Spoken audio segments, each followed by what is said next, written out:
Channel. हम इससे आगे के 3 पैराग्राफ पढ़ चुके हैं। अगर आपने नहीं पढ़े हो तो आप हमारी प्लेलिस्ट 1 में जाके इसको पढ़ सकते हैं। अब हम अपने चैप्टर कंटिन्यू करते हैं। पार्ट 16 यमराज की दिशा, 4th पैराग्राफ। माँ की समझा ईशा के बाद दक्षिण दिशा की ओर पैर करके मैंने कभी नहीं सोया और इससे इतना फायदा जरूर हुआ, दक्षिण दिशा पहचानने में मुझे कभी मुश्किल का सामना नहीं करना पड़ा। अब चलिएगा इसका अर्थ समझते हैं। क्या कहते हैं लेखक की माँ की, क्या कहते हैं जो बताया था लेखक की माँ ने कि दक्षिण दिशा की ओर पैर करके कभी नहीं सोना चाहिए। लेखक ने दक्षिण दिशा की ओर पैर करके कभी नहीं सोना और लेखक को इससे इतना फायदा जरूर हुआ कि उन्हें कभी दक्षिण दिशा को पहचानने में मुश्किल का सामना नहीं करना पड़ा। चलिए गाइस, अब हम इसका 5 पैराग्राफ पढ़ते हैं। अब हम पैराग्राफ 5 शुरू करते हैं। मैं दक्षिण में दूर दूर तक गया और मुझे हमेशा माँ याद आई। दक्षिण को लांघ लेना संभव नहीं था, होता छोर तक पहुंच पाना तो यमराज का घर देख लेता।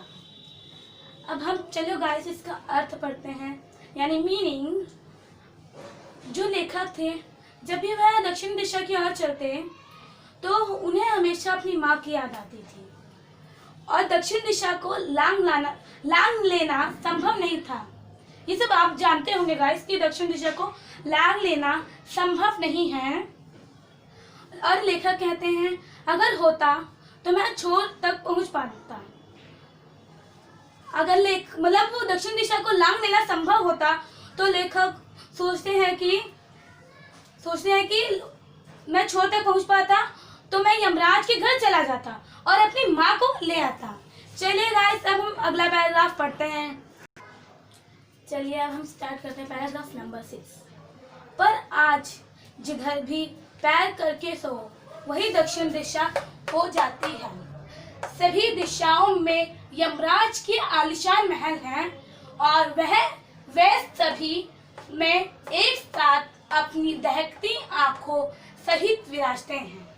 चलिए गाइस, अब इसका मीनिंग पढ़ते हैं। पर आज जिधर भी पैर करके सो वह दक्षिण दिशा हो जाती है। क्योंकि दक्षिण दिशा को मौत की दिशा कहा जाता है, इसलिए लेखक कहते हैं कि आज मैं जिधर भी पैर करके सोऊं वह दक्षिण दिशा हो जाती है।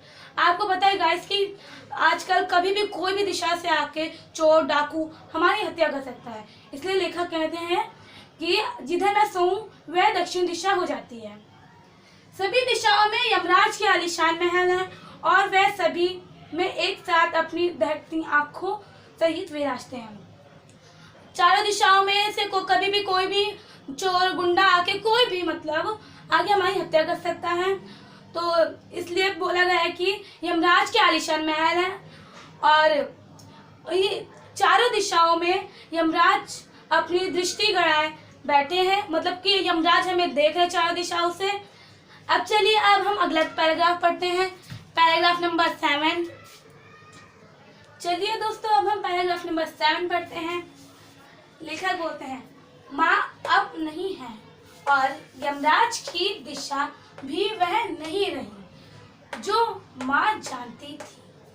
चलिए अब हम इसका अर्थ पढ़ते हैं।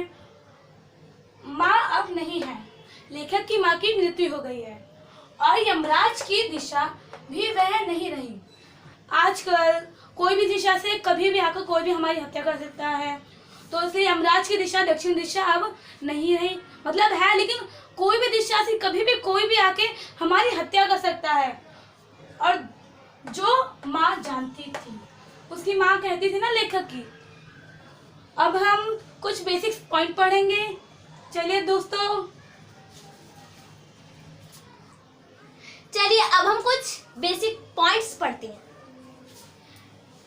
ये कविता का सार है जो मैं आपको पढ़ के सुनाने वाली हूँ। भारतीय समाज में परंपरा से यह विश्वास चला आया है कि यमराज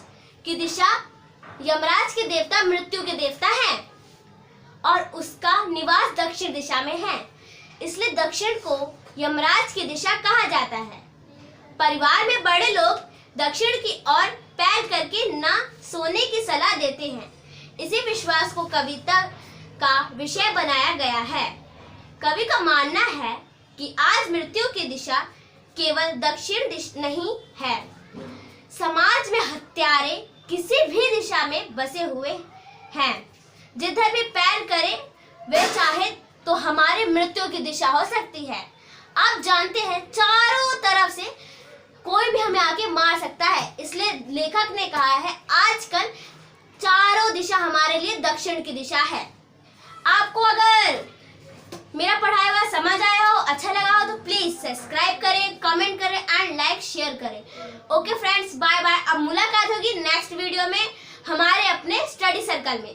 बाय बाय फ्रेंड्स।